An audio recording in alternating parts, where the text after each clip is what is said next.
L முருகனுடைய அமைச்சரவை என்பது கால்நடை மற்றும் மீன்வளத்துறை. இதுக்கும் வெள்ள நிவாரணத்துக்கும் எந்த சம்பந்தமே இல்லை. அப்ப திட்டமிட்டு எல் முருகன் குறுக்கே வந்து எப்படியாவது சொந்த கட்சி பாஜக எம்பிகள் இருப்பாங்கல்ல, அந்த பாஜக தலித் எம்பிகளையுமே இந்த மோடி அரசு மிக மிக கேவலமாக தான் நடத்தியிருக்காரு. ஏராளமான உதாரணங்கள் வந்து நம்ம சொல்லிக்கிட்டே போகலாம். எல் முருகனை நாங்கள் வந்து காப்பாற்ற வரோம், எங்களை வந்து தலித் எம்பிகளை நீங்கள் குறை சொன்னால் எங்களால் தாங்க முடியாது, பாஜகவில் பொறுத்துக்கிற முடியாது அப்படின்னு சொல்லி அண்ணாமலை என்ன சொன்னாரு, மாரி செல்வராஜ்லாம் வந்து ஒரு சினிமா இயக்குனர், அவர் போய் அதிகாரிகளுக்கு உத்தரவிட்டுக்கிட்டு இருக்காரு, இதெல்லாம் என்ன அரசாங்க நடைமுறையா அப்படின்னு சொல்லி கேட்டாரு. பாஜக அமைச்சர் சொல்றாரு, இதென்ன ஏடிஎம்மா நாங்க வந்து எடுத்து கொடுக்கறதுக்கு அப்படின்னு சொல்லி கேட்கும்போது, நாங்க என்ன எங்க அப்பன் வீட்டு காசையா கேட்கிறோம் அப்படின்னாங்க. இது ஒரு உரிமை குரல் தான். அது ஆளுநர் தமிழிசை சம்பந்தமே இல்லை தமிழ்நாட்டுக்கு. அவங்க வந்து தூத்துக்குடிக்கு வந்து ஆய்வு பண்றேன் அப்படின்னு சொல்லிட்டு வந்து அவர் ஒரு பிரச்சனை கிளப்புறாரு. உடனே நீதிபதி என்ன சொல்றாருன்னா, எங்க கிட்ட உயிரும் மூச்சு மட்டும்தான் இருக்கு, தமிழ்நாடு என்ன தனிநாடா, ஏன் எங்களை பாரபட்சமா நடத்துறீங்க, இப்படியான சூழல் இருக்கும்போது கூட எங்களை நீங்க கண்டுக்கிற மாட்டீங்களா, அரசியல் இது பண்ணக்கூடாது அப்படின்னு சொல்லி நிர்மலா சீதாராமனுக்கு கண்டித்து ஒரு தீர்ப்பை வந்து அப்ப கொடுத்திருந்தாரு நீதிபதி.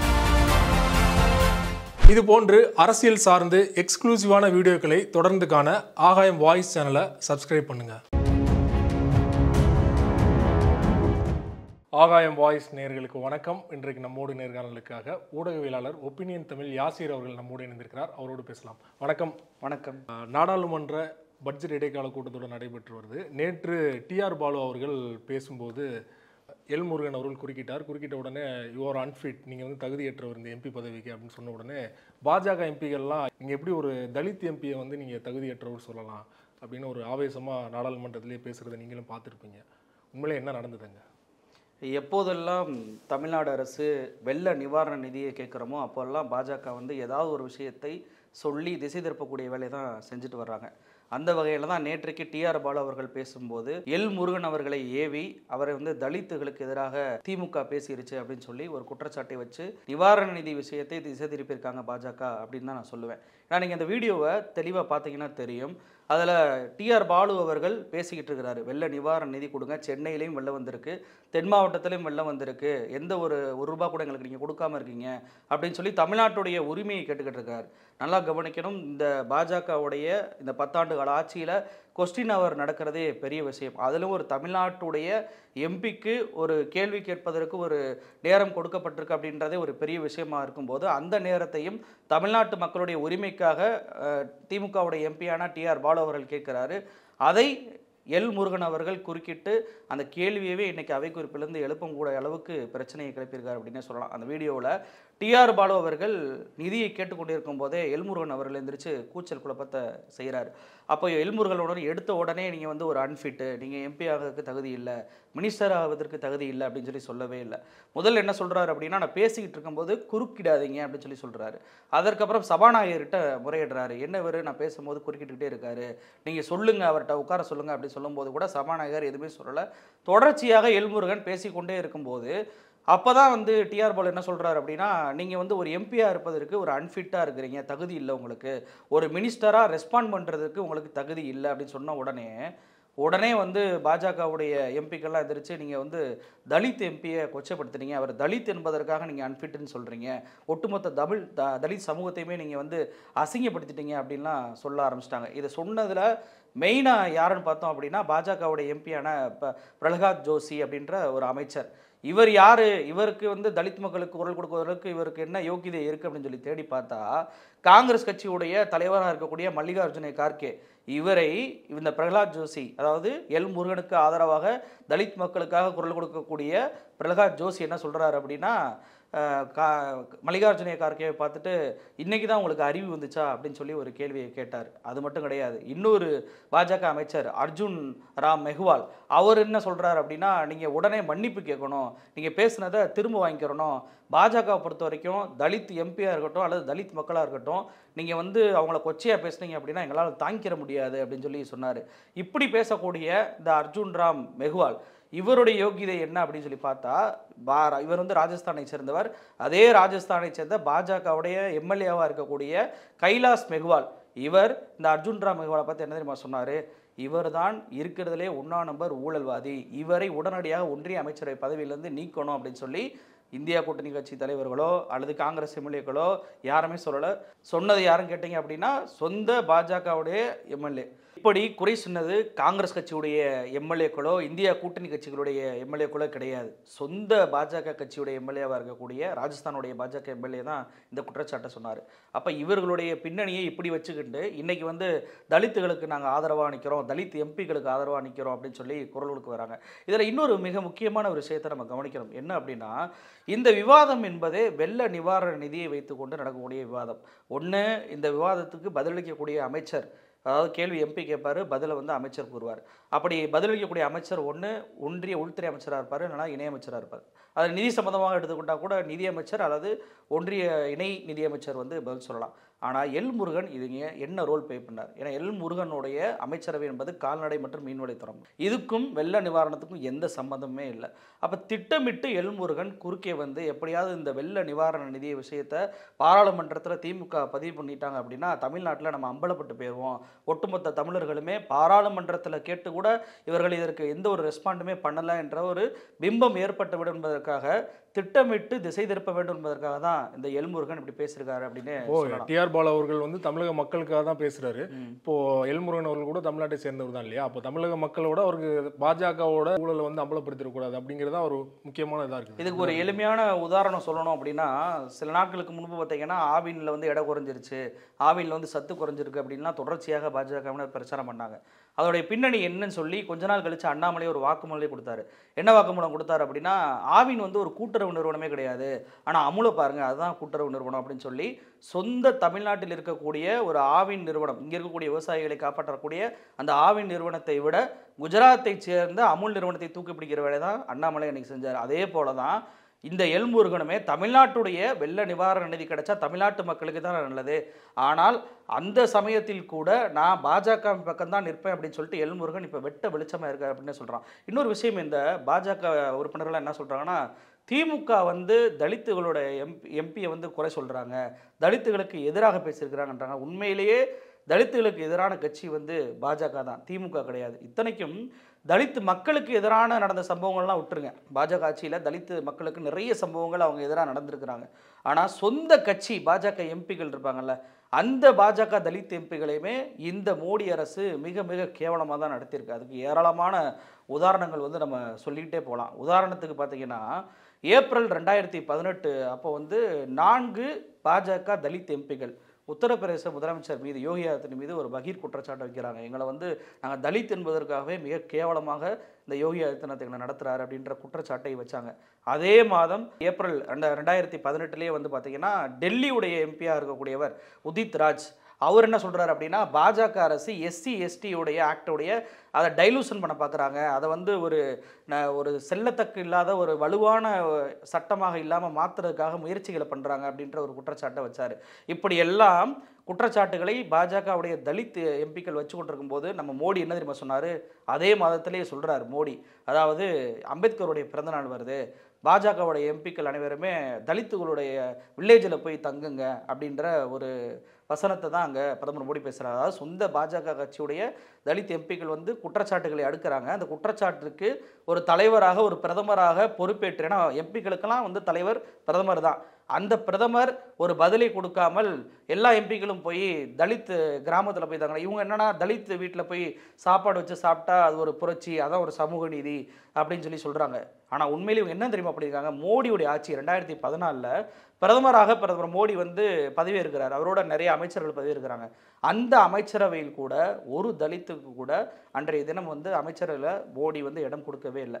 அது மட்டும் கிடையாது, அதுக்கு அடுத்த வருஷம் 2015 நவம்பர் மாதம் தான் என்ன பண்ணுறாங்கன்னா, 40 எம்பிக்கள் தலித் எம்பிக்கள் பாஜகவில் போய் இருந்தாங்க. அந்த 40 பேரில் வெறும் 2 பேருக்கு மட்டும் அமைச்சரவை பதவியை ஒரு வருஷம் கழிச்சு மோடி கொடுக்குறாரு. அதுவும் கேபினெட்டில் கொடுக்கல, இணையமைச்சர் பதவி தான் கொடுக்குறாங்க. இது மட்டும் கிடையாது, 2014 முடிஞ்சு 2019 தேர்தல் வருது. அந்த தேர்தலில் 50% தலித் எம்பிக்களுக்கு மீண்டும் வாய்ப்பை கொடுக்கவே இல்லை மோடி.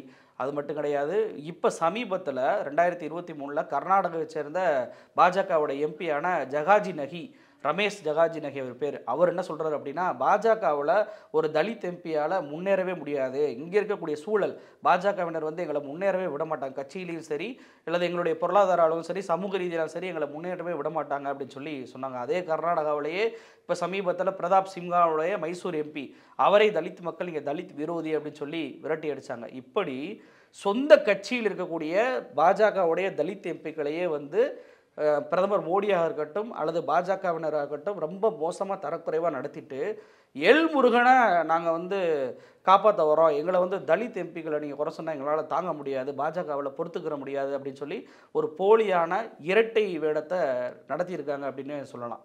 ஆனால் பாஜக தரப்புல இருந்தானா வந்து திரௌபதி வந்து குடியரசுத் தலைவராக கொண்டு வந்திருக்காங்க இல்லையா? அப்போ அந்த விஷயத்தை நம்ம பேசணும். அதோட அடையாள அரசியல்கள் நிறைய நடக்குது. ஏன்னா இது ஒரு உதாரணமே என்ன சொல்லலாம் அப்படின்னா, 1955 அம்பேத்கர் வந்து ஒரு விஷயத்தை சொல்கிறாரு. என்ன சொல்கிறாரு அப்படின்னா, ஏன்னா அவர் தனி வாக்குரிமை தலித் மக்களுக்காக கேட்டுக்கிட்டு இருந்தார். அப்போ கேட்கும்போது அது அவருக்கு கிடைக்கல. பூனா ஒப்பந்தத்தின்படி வேறு அதாவது கான்ஸ்டிடியூஷன்சி தான் கிடச்சிச்சு, மற்றபடி வாக்களிக்கிற உரிமை வந்து அவங்களுக்கு கிடைக்கல. பொதுவாக எல்லோரும் சேர்ந்து தான் ஒரு தலித் கேண்டிடேட்டை வந்து வாக்களித்து தேர்ந்தெடுக்கிற மாதிரி இருந்துச்சு. அப்போ அவர் என்ன சொன்னார் அப்படின்னா, இப்போ இருக்கிற சிஸ்டம் என்பது தலித் மக்களுக்கு, அதாவது இப்போ இருக்கிற சிஸ்டத்தின்படி தேர்ந்தெடுக்கக்கூடிய அந்த தலித் பிரதிநிதிகள் இந்துக்களுடைய அடிமையாக தான் இருப்பாங்களே தவிர ஒரு சுதந்திரமாக அவங்களால செயல்பட முடியாது அப்படின்ற ஸ்டேட்மெண்ட்டை அன்னைக்கே அம்பேத்கர் சொன்னார். அது மட்டும் கிடையாது, இன்னொரு விஷயத்தையும் சொல்கிறார். என்ன சொல்கிறார் அப்படின்னா, தலித் மக்கள் பாதிப்படையும் போது, அதாவது ஏதாவது ஒரு விஷயம் தலித் மக்களுக்கு பாதிப்பு ஏற்பட்டுச்சு அப்படின்னா, இந்த பிரதிநிதிகள் இருக்காங்கல்ல, காங்கிரஸ் கட்சி சார்போ அல்லது வேறு ஏதோ கட்சி சார்பாக தேர்ந்தெடுக்கப்படுகிற இந்த தலித் பிரதிநிதிகள் அந்த தலித் மக்களுக்காக, பாதிக்கப்பட்ட மக்களுக்காக ஒரு கவன ஈர்ப்பு தீர்மானத்தையோ அல்லது வந்து ஒரு கேள்வியவோ அல்லது ஒரு கவன ஈர்ப்பையோ கூட எதுவுமே செய்ய மாட்டாங்க. இப்படியான பிரதிநிதித்துவம் கிடைப்பதற்கு கிடைக்காமலே இருக்கலாம்னு சொல்லி அன்னைக்கே அம்பேத்கர் சொன்னார்.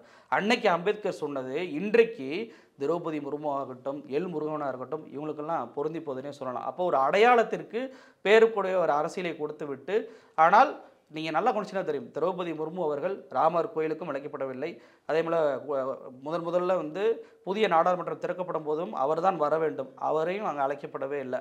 அப்படி அழைக்கப்பட்டு வந்தபோதும் கூட அவர் ராமர் கோயிலை புகழ்ந்து பேசுகிறார். அதாவது எந்த ராமர் கோயிலை அவருக்கு அழைக்கவில்லையோ அந்த ராமர் கோயிலை புகழ்ந்து பேசக்கூடிய சூழ்நிலை உருவாகுது. அப்படின்னு என்ன அர்த்தம்னா, நாங்கள் எந்த ஒரு சூழ்நிலை வந்தாலும், அதாவது நீங்கள் ஏற்கனவே கேள்வியில் கேட்டீங்க, எல் முருகன் தமிழ்நாட்டை சேர்ந்தவர் தானே, அவரும் டிஆர் பாலு மாதிரி இந்த தமிழ்நாட்டு உரிமைக்காக கேட்கலாம்ல அப்படின்னு சொல்லி கேட்டீங்க. இதே எல் முருகன் ஏன் வந்து கேட்கல அப்படின்னா, அவர்களை பொறுத்த வரைக்கும் ஆர்எஸ்எஸ்ஸில் இருக்கக்கூடிய இந்த இன்னும் எல்லா சமூகத்தை சேர்ந்தவர்களாக இருக்கட்டும், அவங்க ஆர்எஸ்எஸ்ஸை மட்டும் தான் காப்பாற்ற நினைப்பாங்களே தவிர தமிழ்நாட்டு உரிமையோ இன உரிமையோ மொழி உரிமையோ பாதுகாப்பதையோ அல்லது அதை பற்றி பேசுவதையோ பற்றி எந்த ஒரு செயலுமே செய்ய மாட்டாங்க அப்படின்றத இந்த உதாரணங்கள் மூலமாகவே நம்ம தெரிஞ்சுக்கலாம். இப்போது நீங்கள் பாஜக எப்படி தலித் விரோதியாக இருந்தாங்கன்னு சொல்லிட்டு பல்வேறு உதாரணங்களை மேற்கோள் காட்டி பேசுனீங்க இல்லையா? இப்போ டிஆர் பாலு அவர்கள் பேசுனது தகுதியற்ற அப்படிங்கிற வார்த்தை வந்து அரசியல் ரீதியான ஒரு குற்றச்சாட்டு தான் அப்படின்னு நீங்கள் சொன்னாலுமே, கடந்த காலங்களில் திமுகவோட முக்கிய பொறுப்பில் இருக்கிற ஆர்எஸ் பாரதி, அமைப்பு செயலாளர் ஆர்எஸ் பாரதி பேசும்போது கூட வந்து நீதித்துறையில் வந்து நீதிபதியாக ஆதி திராவிடர்களாக நியமிக்கப்பட்டது திராவிட இயக்கங்கள் போட்டு பிச்சைன்னு சொன்னார் இல்லையா? இப்போ அதெல்லாம் வந்து இப்போ எடுத்து பேசுவாங்க இல்லையா? ஸோ இந்த மாதிரி இடங்களில் வந்து கொஞ்சம் கவனமாக பேச வேண்டிய சூழலில் திமுகவினர் இருக்காங்கல்ல. இல்லை, ஆர்எஸ் பாரதியை நீங்கள் மேற்கோள் காட்டினீங்க. அந்த ஆர்எஸ் பாரதி அவர்கள் அதற்கு மன்னிப்பு கேட்டுட்டாரு, அதை நான் வாபஸ் வாங்கிக்கிறேன்னு சொல்லிட்டாரு. அதை வந்து நம்ம யாருமே வரவேற்கலை. அதை வந்து குற்றம் தான் சொல்கிறோம், அது தப்பு அப்படின்னு தான் சொல்கிறோம். ஆனால் டிஆர் பாலு அவர்கள் பேசிய பேச்சை ஆர்எஸ் பாரதியோடு ஒப்பிடவே முடியாது. ஏன் அப்படின்னா, டிஆர் பாலு அவர்கள் அன்ஃபிட் அப்படின்ற வார்த்தையை பயன்படுத்துகிறார். இந்த அன்ஃபிட் அப்படின்ற வார்த்தை என்பது பார்லிமெண்ட்டில் அன்பார்லிமெண்ட்ரி வேர்ட்ஸ்ன்னு சொல்லுவாங்க. அன்பார்லிமெண்ட்ரி வேர்ட்ஸ்ன்னு சொல்லுவாங்க. அதாவது எந்த வாக்கியங்களை எந்த சொற்களை எல்லாம் ஒரு எம்பியோ அல்லது உறுப்பினரோ பேசிட்டாங்க அப்படின்னா உடனடியாக அதை வந்து அவை குறிப்பிலிருந்து நீக்கிடுவாங்க. அதை பேசக்கூடாது அப்படின்றது ரூல்ஸ். அப்படியான ரூல்ஸில் கூட அன்ஃபிட் அப்படின்ற வார்த்தை இல்லவே இல்லை. அப்போ டிஆர் பாலு அவர்கள் பேசிய அந்த அன்ஃபிட் வார்த்தை என்பது அன்பார்லிமெண்ட்ரி வேர்டே கிடையாது, பார்லிமெண்ட்டில் ஏற்றுக்கொள்ளக்கூடிய ஒரு செயல் தான். ஆனால் இதை ஏன் சர்ச்சையாக்குறாங்க அப்படின்னா, எப்படியாவது இந்த வெள்ள நிவாரண நிதியை பற்றி மக்கள் பேசிவிடக்கூடாது, அதாவது மக்களுக்கு தெரிந்து விடக்கூடாது, நம்ம ₹1 கூட கொடுக்கல என்ற விவாதம் பார்லிமெண்ட் மூலமாக மக்களுக்கு தெரிஞ்சிருச்சு அப்படின்னா பிரச்சனையாயிரும் என்பதற்காக தான் எல்முருகனை முன்பே திட்டமிட்டு அவர்கள் ஏவி விட்டு, எல்முருகன் வந்து சம்மந்தம், ஏன்னா ஏற்கனவே சொன்னேன், அவர் சம்பந்தமே இல்லாத அமைச்சர், ஒரு சம்பந்தம் உள்ள இருக்கக்கூடிய அமைச்சர் வந்து சொன்னால் கூட ஓகே அவர் குறுக்கிடுறாரு, ஏதோ பொய்யை சொல்லிட்டாரு போல, அதுக்காக பதில் சொல்கிறாருன்னா, சம்பந்தமே இல்லாமல் அந்த பேசவே தேவையில்லாத ஒரு உறுப்பினர் எந்திரிச்சு எல்முருகன் பேசுகிறார் அப்படின்னா அது திட்டமிட்ட ஒரு செயல் தான். இதை இவங்க இப்போ மட்டும் பண்ணலை, தொடர்ச்சியாக வெள்ளம் வந்த காலத்துலேருந்து நீங்கள் பார்த்தீங்க அப்படின்னா இதை பண்ணிட்டு தான் வராங்க. சென்னை வெள்ளம் வந்துச்சு, அதுக்கப்புறம் தென் மாவட்ட புயல் காரணமாக அங்கே வெள்ளம் வந்துச்சு. அண்ணாமலை என்ன சொன்னார், மாரி செல்வராஜ்லாம் வந்து ஒரு சினிமா இயக்குனர், அவர் போய் அதிகாரிகளுக்கு உத்தரவிட்டுக்கிட்டு இருக்காரு, இதெல்லாம் என்ன அரசாங்க நடைமுறையா அப்படின்னு சொல்லி கேட்டார். அது மட்டும் கிடையாது, சென்னை வெள்ளத்தில் ராஜ்பவன் என்ன நிலைமையில் இருந்துச்சுன்னு நம்மளுக்கு தெரியாது. ஆனால் தென் மாவட்டம்னு வரும்போது இருக்கக்கூடிய ஒன்றிய அரசு அதிகாரிகளையும் மாநில அரசு அதிகாரியும் ஆளுநர் ரவி வந்து அழைச்சி மீட்டிங் கூப்பிட்றேன் வாங்கன்றாங்க. மாநில அரசு அதிகாரிகள் வரவே இல்லை. உடனே முறையிலே அதிக முறை மீட்டிங் போட்டிருக்காரு ஆர்.என். ரவி அவர்கள் தொடர்ச்சியா. ஆமாம், அந்த மீட்டிங்கில் ஆர்.என். ரவி என்ன ஸ்டேட்மெண்ட் கொடுக்குறாரு, ஒன்றிய அமைச்சகமும் ஒன்றிய அதிகாரிகளும் தான் பம்பரமாக சுரண்டுக்கிட்டு இருக்காங்க, இங்கே இருக்கக்கூடிய தமிழ்நாட்டு அதிகாரிகள் எந்த ஒரு விஷயத்தையுமே செய்யவே இல்லை அப்படின்ற ஒரு குற்றச்சாட்டை வைக்கிறாங்க. அது மட்டும் கிடையாது, உதயநிதி ஸ்டாலின் அவர்கள் ஒரு பாஜக அமைச்சர் சொல்கிறாரு, இது என்ன ஏடிஎம்மாக நாங்கள் வந்து எடுத்து கொடுக்கறதுக்கு அப்படின்னு சொல்லி கேட்கும்போது, நாங்கள் என்ன எங்கள் அப்பன் வீட்டு காசையாக கேட்குறோம் அப்படின்னாங்க. இது ஒரு உரிமை குரல் தான் அது. ஆனால் இதையே ஒரு சர்ச்சையாக்கி அப்போ வந்து வெள்ள நிவாரண நிதியை பற்றி பேச விடாமல் திசை திருப்பினாங்க. உடனே நிர்மலா சீதாராமன் ஒரு செய்தியாளர் சந்திப்பு நடத்துகிறாரு. சரி, வெள்ள நிவாரண நிதிக்கு ஏதோ நிதி தான் ஒதுக்க போகிறாரு அப்படின்னு சொல்லி பார்த்தா, அவர் என்ன சொல்கிறாரு அப்படின்னா, ஏன் வந்து நீங்கள் வங்கி கணக்கில் நேரடியாக வர வைக்கல, 6000 ரூபாயை வங்கி கணக்கில் நேரடியாக வர வைங்கன்னாரு. சென்னை வெள்ளத்தில் 4000 கோடி மீட்பு பணி செய்வதற்கு திட்டமிட்டு பண்ணீங்கன்னே அந்த 4000 கோடி என்னாச்சு அப்படின்னு சொல்லி கேட்குறாரு. இந்தியா கூட்டணிக்கு டெல்லிக்கு, அதாவது தென் மாவட்டத்தில் புயலில் மக்கள் பாதிக்கப்பட்டுக்கிட்டு இருக்காங்க, இந்தியா கூட்டணிக்கு டெல்லிக்கு முதலமைச்சர் வராரு, இதுலேருந்து அவங்க என்ன முக்கியத்துவம் அப்படின்னு சொல்லி தெரிஞ்சுக்கின்றார், தேசிய பேரிடராக அறிவிக்க முடியான்றாரு. அது மட்டும் கிடையாது, செய்தியாளர் சந்திப்போடு முடிஞ்சா நேரடியாக தென் மாவட்டத்துக்கே வராரு. வந்து என்ன சொல்கிறாரு அப்படின்னா, ஸ்ரீவைகுண்டம் கோயிலுக்கு போகிறாரு, அங்கே கக்கூசுக்காக போராட்டக்கூடிய சூழலையெல்லாம் நிர்மலா சீதாராமன் வருவாங்க. அப்போ கூட ஒரு பெண்மணி வந்து எங்களுடைய மனு வாங்கிக்கங்கன்றாங்க, எங்களுக்கு இந்த நிவாரண நிதி கிடைக்க வழி செய்யுங்கன்னு. இதெல்லாம் ஏன் டைமாக கொடுக்குறீங்க, ஏன்ட்ட கொடுக்காதீங்க அப்படின்னு சொல்லி எடுத்தெறிஞ்சு பேசக்கூடிய வேலையெல்லாம் பண்ணாங்க. நிர்மலா சீதாராமன் மட்டும் பண்ணாங்களா? தமிழிசை, ஆளுநர் தமிழிசை சம்மந்தமே இல்லை தமிழ்நாட்டுக்கு. அவங்க வந்து தூத்துக்குடிக்கு வந்து ஆய்வு பண்ணுறேன் அப்படின்னு சொல்லிட்டு வந்து திண்டாடும் மாடல் கட்சியை சேர்ந்தவர்கள் வந்து என்னை குத்தி கிழிக்கிறாங்க அப்படின்னு சொல்லி அவர் ஒரு பிரச்சனை கிளப்புறாரு. இவர் இல்லாதவர்னு சொல்ல முடியுமா? ஏன்னா அவரும் தென் மாவட்டத்தை சேர்ந்தவர். அவர் எந்த மாநிலத்துடைய ஆளுநர் அப்படின்றது இருக்கு. ஆளுநர் அரசியல் பேசக்கூடாதுன்னு இருக்கு. ஆளுநர் தமிழ்நாட்டுடைய ஆளுநராக ஆர்.என். ரவி இருக்கிறார், அவரே ஆய்வு பண்ணக்கூடாதுன்னு சொல்லி விதி இருக்கு. அவர் வந்து ஒரு பொம்மை தலைவர் மட்டும்தான் அந்த அரசாங்கத்துக்கு. ஆய்வு பண்ணுறது முதலமைச்சரோட வேலை. ஆனால் அவரே செய்யக்கூடாதுன்றப்ப பக்கத்து மாநிலத்துடைய ஆளுநராக இருக்கக்கூடிய தமிழிசை வந்து இங்கே ஆய்வு பண்ணுறதுன்றது தப்பு. இதெல்லாம் ஏன் பண்ணாங்கன்னா திசை திருப்புவதற்காக தான், ஒரு பிரச்சனை கல்விட்டு திசை திருப்பது. இதை எல்லாம் விட இவர்களாவது பாஜகவை சேர்ந்தவர்கள் அல்லது ஒன்றிய அமைச்சரவையில் இருக்கக்கூடிய அதிகாரிகள் சொல்லிட்டு விட்டுட்டு போயிடலாம். தினமலர் பத்திரிகை வருது. தினமலர் பத்திரிகை என்ன சொல்கிறாங்க, நிர்மலா சீதாராமன் உதயநிதி ஸ்டாலின் பிச்சை எடுப்பதை போல ஒரு புகைப்படத்தை வெளியிடுறாங்க. உடனே தினமலரை பற்றி நம்ம திட்ட ஆரம்பிச்சிட்டோம், தினமலருக்கு எதிர்ப்பு தெரிவிச்சிட்டோம். இது தொடர்ச்சியாக பாருங்களேன். அதாவது ஆளுநர் ரவியுடைய மீட்டிங்காக இருக்கட்டும், ஆளுநர் தமிழிசை சவுந்தரராஜனுடைய ஆய்வாக இருக்கட்டும், நிர்மலா சீதாராமனுடைய செய்தியாளர் சந்திப்பாக இருக்கட்டும், அதே போல் அவருடைய வைகுண்டர் கோயிலில் போய் பிரச்சனை கிளப்பினதாக இருக்கட்டும், இப்படி எல்லாமே திட்டமிட்டு ஒரு திசை திருப்பல் வேலையை தான் செஞ்சாங்களே தவிர, நிவாரண நிதி இப்போ வரப்போகுதுங்க, இந்த மாதம் வரப்போகுது, அடுத்த மாதம் வரப்போகுது அப்படின்ற ஒரு வார்த்தை கூட அவங்களுக்கு வரவே இல்லை. அப்போ 2 மாதம் ஆச்சு. ராஜ்நாத் சிங், இராணுவத்துறை அமைச்சராக இருக்கக்கூடிய ராஜ்நாத் சிங் வந்து இங்கே ஆய்வு பண்ணிட்டு போனார். என்ன ஆச்சுன்னு தெரில. ஒன்றிய குழு வந்து அறிக்கையும் சமர்ப்பிச்சிட்டாங்க. அதே போல் வந்து நிர்மலா சீதாராமனே வந்தார், வந்து இங்கே ஆய்வு பண்ணார், அறிக்கையை சமர்ப்பிச்சிட்டாங்க. இன்னும் என்ன ஆச்சுன்னே தெரில. ஆசை தான் கேள்வி கேட்குறாரு, பார்லிமெண்ட்டில் கேட்குறாரு. என்ன கேட்குறாரு அப்படின்னா, நாங்கள் ஆரம்பத்தில் சென்னையில் மட்டும் வெளில வந்தப்போ 15000 கோடி கேட்டோம், தரவே இல்லை. தென் மாவட்டத்தில் புயல் வந்துச்சு, அப்போ மொத்தமாக எல்லாத்துக்கும் சேர்த்து 37000 கோடி கேட்டோம், அதுக்கும் நீங்கள் தரவே இல்லை அப்படின்னு சொன்னோடனே ஒன்றிய உள்துறை இணையமைச்சராக இருக்கக்கூடிய நித்யானந்த ராய் அவர் என்ன சொல்கிறாருன்னா, குஜராத்துக்கு கூட, அதாவது பிபர்ஜாய் அப்படின்ற புயலுக்கு குஜராத்தில் நாங்கள் வந்து எஸ்டிஆர்எஃப் ஃபண்டில் கூட நாங்கள் வந்து பணம் கொடுக்கவே இல்லை, ஆனால் உங்களுக்கு தமிழ்நாட்டுக்கு நாங்கள் 450 கோடி கொடுத்துட்டோம் அப்படின்னு சொல்லி ஒரு பதில் சொல்கிறார். உடனே ஆராசா குறுக்கிட்டு என்ன சொல்கிறார் அப்படின்னா, ஏங்க அது வந்து எஸ்டிஆர்எஃப் ஃபண்டு, நான் கேட்குறது என்டிஆர்எஃப் ஃபண்டு, என்டிஆர்எஃப் ஃபண்டுலேருந்து நீங்கள் ₹1 கூட இது வரைக்கும் கொடுக்கவே இல்லை அப்படின்னு சொல்லி ஒரு ஸ்டேட்மெண்ட்டை ஆராசா அவர்களும் கொடுத்தாரு. இந்த எல்முருகன் விவகாரத்தில் கூட ஆராசா அவர்கள் செய்தியாளர் சந்திப்பு நடக்கும்போது செய்தியாளர் சந்திப்பில் கேட்குறாங்க, என்னங்க நீங்கள் வந்து ஒரு தலித் என்பதற்காக ஒரு பாஜக எம்பியை நீங்கள் இப்படி மோசமாக பேசிட்டீங்களாமே அப்படின்னு சொல்லி செய்தியாளர் கேட்கும்போது, நான் அப்படி பேசலைன்னு சொல்லி அவர் விளக்கம் கொடுக்கும்போதே ஆராசா சொல்கிறாரு, நானும் ஒரு தலித்து தான், என்கிட்ட வந்து பேச சொல்லுங்க, நான் கேட்குறேன்ல கேள்வி, எனக்கு பதில் சொல்ல சொல்லுங்க. நாடாளுமன்றத்தில் இதே கேள்வியை ஆர்எஸ் எழுப்பியிருந்தாங்கன்னா இந்த விவாதம் வந்திருக்காது இல்லையா? அதுக்கான இடமே கொடுக்கல. ஏன்னா நீங்கள் நல்லா கவனிச்சின்னா தெரியும், 41வது கேள்வி இதை வந்து ஒதுக்கப்படுது டிஆர் பாலு அவர்களுக்கு. டிஆர் பாலு அவர்கள் கேட்குறாரு, எல்முருகன் குறுக்கிடுறாரு, பிரச்சனையாகுது. உடனடியாக என்ன பண்ணுறாரு அப்படின்னா, இந்த நம்ம ஓம் பிர்லா சபாநாயகர் உடனடியாக டிஆர் பாலு பேசினதை அவை குறிப்பிலேருந்து நீக்க சொல்கிறாரு. நீக்கிட்டு அவருக்கான விளக்கத்தையோ வாய்ப்பையோ டிஆர் பாலு அவர்கள் சொல்ல முனைப்பு காட்டுறாங்க. ஆனால் அவருக்கு வாய்ப்பை கொடுக்கவே இல்லை. உடனே 42வது கொஸ்டின் யார் சொல்லுங்கள் கேளுங்க அப்படின்னு சொல்லி கேட்க ஆரம்பிச்சிட்டாரு. வேற ஆள் வந்து எந்திரிச்சு பேச ஆரம்பிச்சிட்டாங்க. உடனடியாக திமுக அங்கே எதிர்ப்பை பதிவு செஞ்சுட்டு வெளிநடை பண்ணுறாங்க. வெளிநடை பண்ணும்போது தான் இப்படியான செய்தியாளர் சந்திப்பில் இந்த பேச்சு வந்து வருது. இது எல்லாம் விட்டுருவோம். இதெல்லாம் திமுக, அதிமுக அல்லது பாஜக நிவாரண நிதி அப்படின்னு சொல்லி அரசியல்வாதிகள் கேட்கக்கூடியது, அரசு கேட்கக்கூடியது. இதையெல்லாம் தாண்டி நீதிபதியே கேட்டார். அதாவது சென்னை உயர்நீதிமன்றத்துடைய மதுரை கிளை அதில் வந்து ஒரு வழக்கு ஒருத்தர் போடுறாரு, மதுரையை சேர்ந்தவர். தேசிய பேரிடராக இந்த புயலை வந்து தென் மாவட்டத்தோட புயலை வந்து அறிவிக்கணும் அப்படின்னு சொல்லி சொல்லும்போது உடனே நீதிபதி என்ன சொல்கிறாருன்னா, எங்ககிட்ட உயிரும் மூச்சு மட்டும்தான் இருக்குது, தமிழ்நாடு என்ன தனி நாடா, ஏன் எங்களை பாரபட்சமாக நடத்துறீங்க?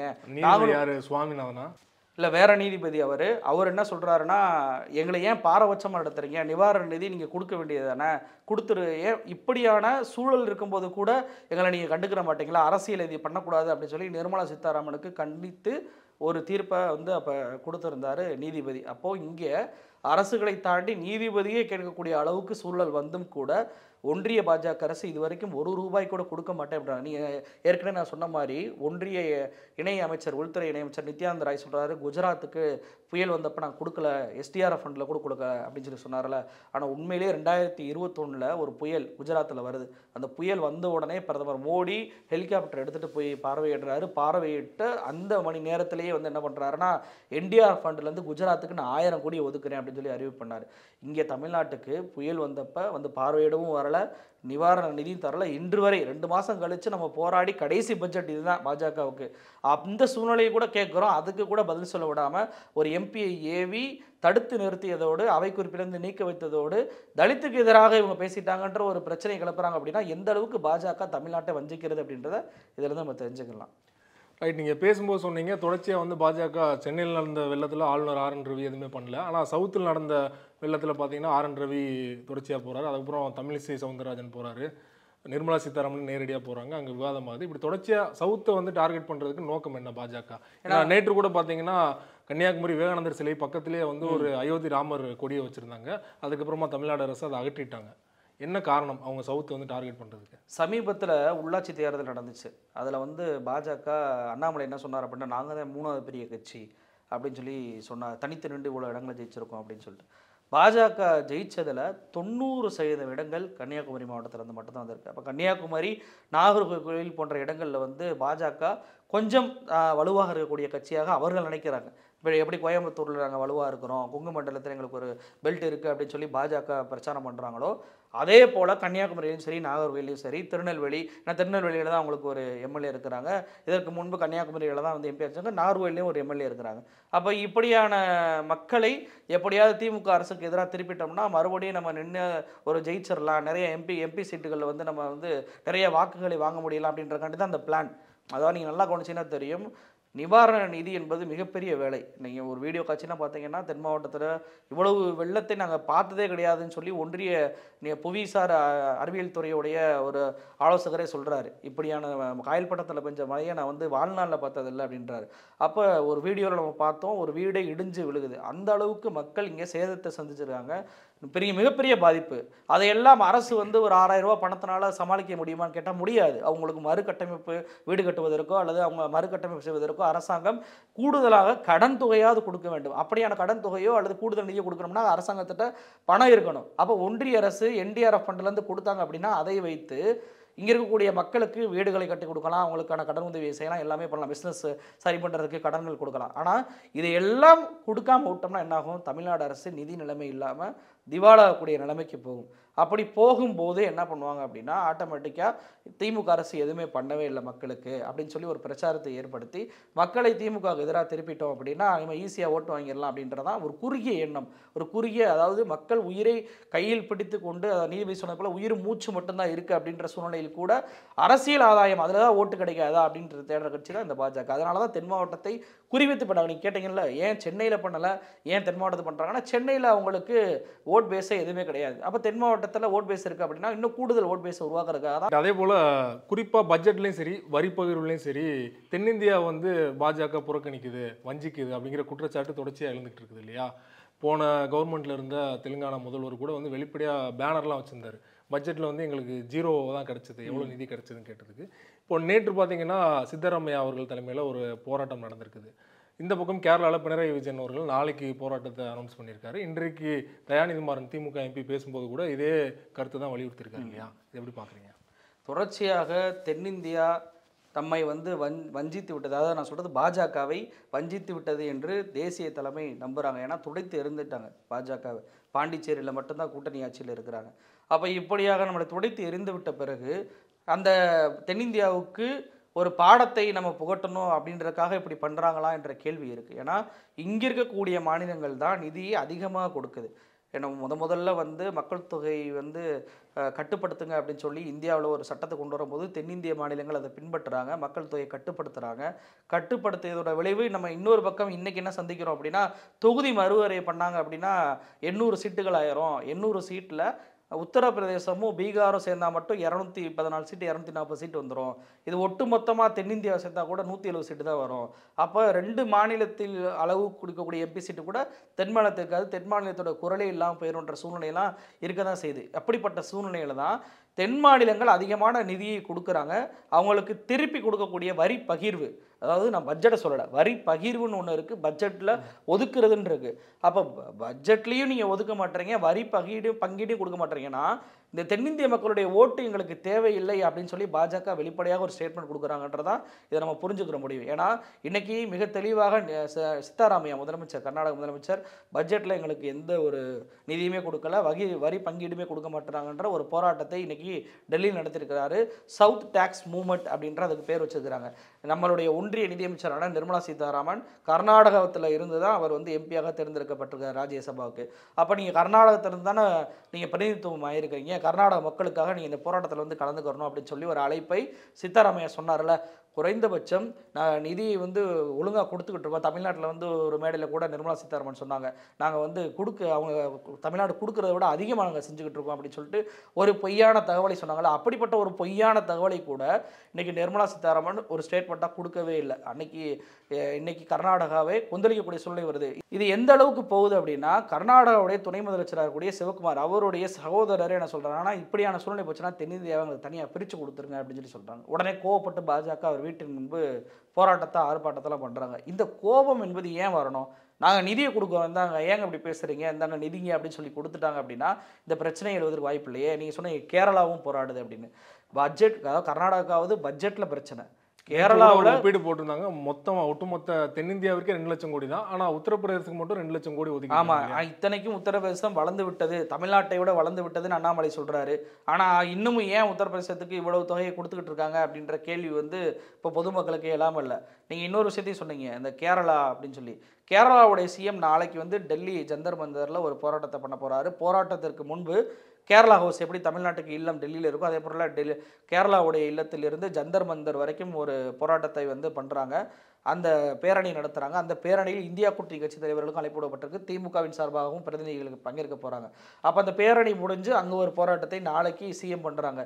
அப்போ இது போன்ற ஒரு சூழல்கள், அதாவது போராட்டம்னா நம்ம எம்பிக்கள் இங்கேருந்து நம்ம எம்பிக்கள் அனுப்புவோம். அவங்க என்ன பண்ணுவாங்க, பார்லிமெண்ட்டுக்கு முன்னாடி போராடுவாங்க. அதிகபட்சம் போனால் ஜந்தர் மந்தரில் போராடுவாங்க. விவசாயிகள் வந்து போராடுவாங்க. இப்படி தான் பார்த்துருக்கோம். ஆனால் சிஎம்ஏ போய் போராடக்கூடிய அளவுக்கு இன்றைக்கி பாஜகவுடைய ஆட்சி சீர்கட்டு போயிருக்கு அப்படின்றதான் யதார்த்த உண்மை. ஏன்னா நீங்கள் இதில் இன்னொரு முக்கியமான விஷயம், இன்றைக்கி கர்நாடகாவது முதலமைச்சர் சித்தாராமையா ஒரு போராட்டத்தை மட்டும் தான் பண்ணியிருக்கிறார். அந்த போராட்டம் என்பது அந்த மக்கள்கிட்ட ஒரு பெரிய விழிப்புணர்வு ஏற்படுத்திருக்கேன்னு சொல்லலாம். ஆனால் நாளைக்கு நடக்கக்கூடிய போராட்டம் என்பது முன்பே அறிவிக்கப்பட்ட போராட்டம். இது 1 மாதத்துக்கு முன்பே அறிவிச்சிட்டாரு.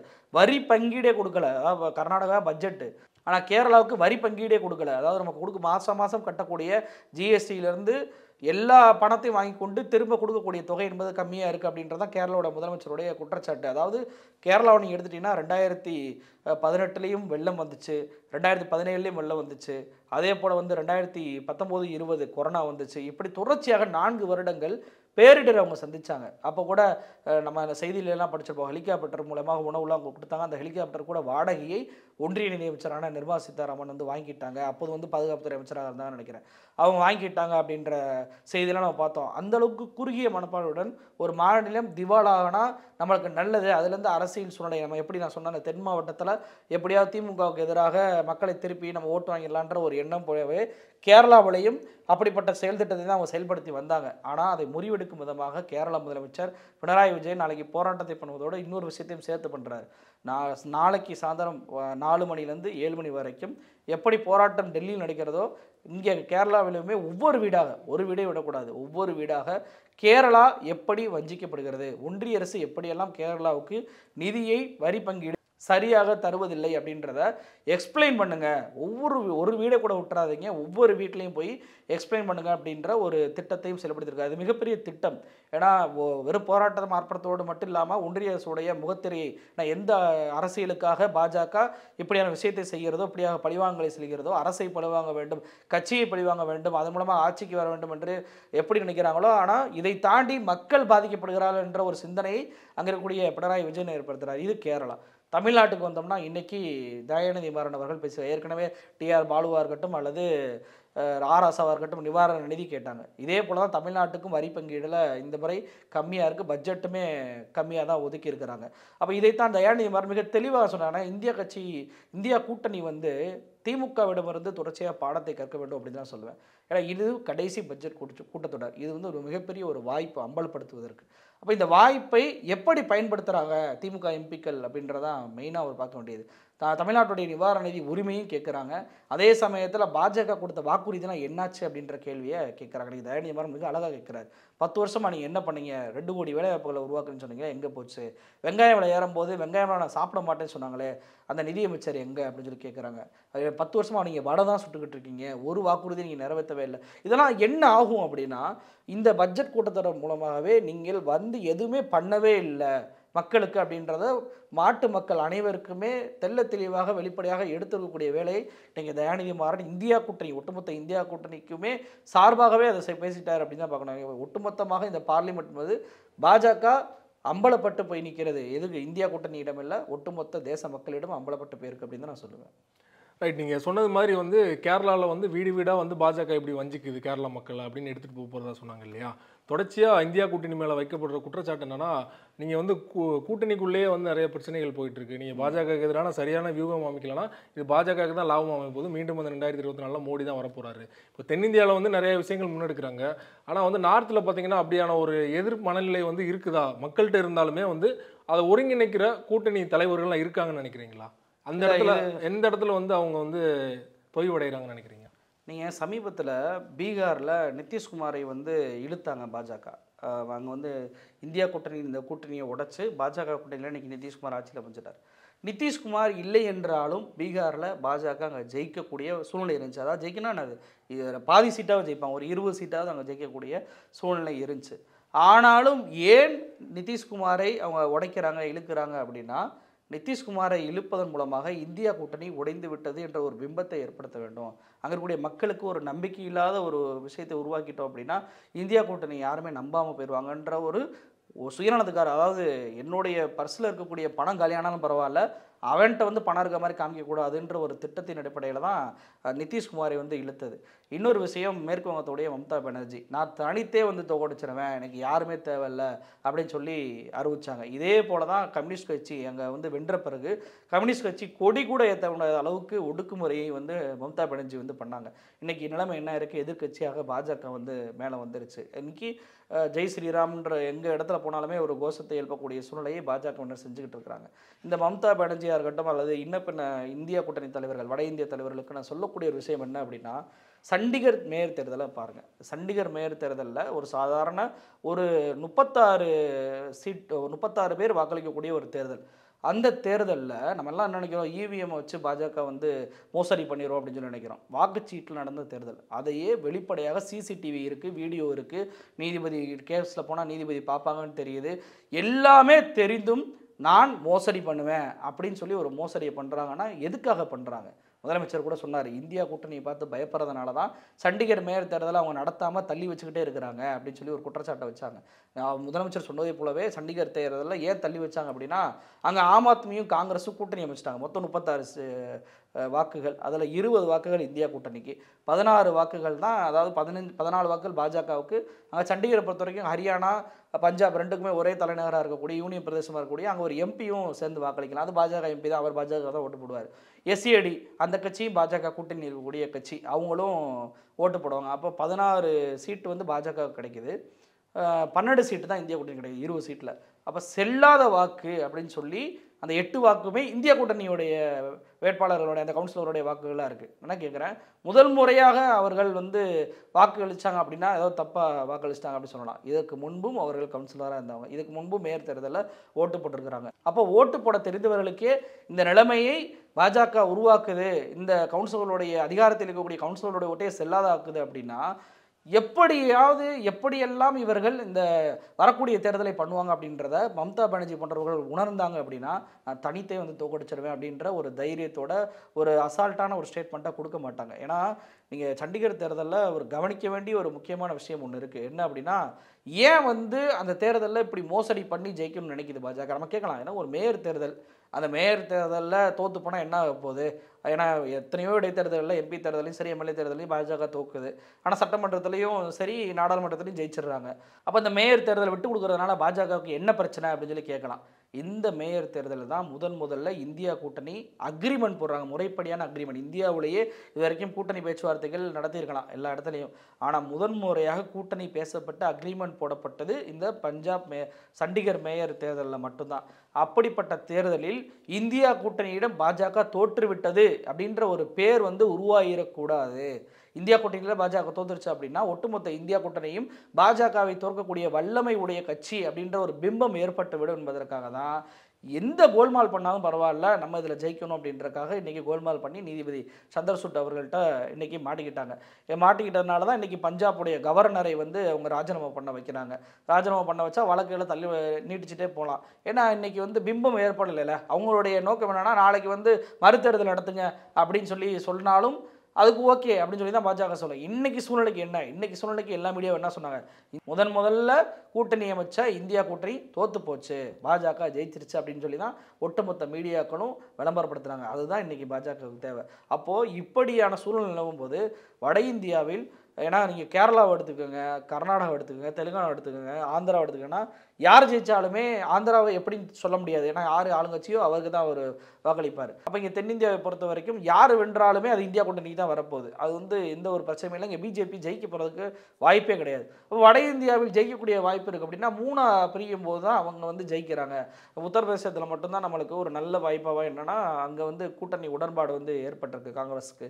அதே போல் ஆர்எல்டி அப்படின்ற கட்சிக்கும் ஒரு கூட்டணி உடன்பாடு ஏற்பட்டிருக்கு. ஒரு மிகப்பெரிய மாநிலம் அது.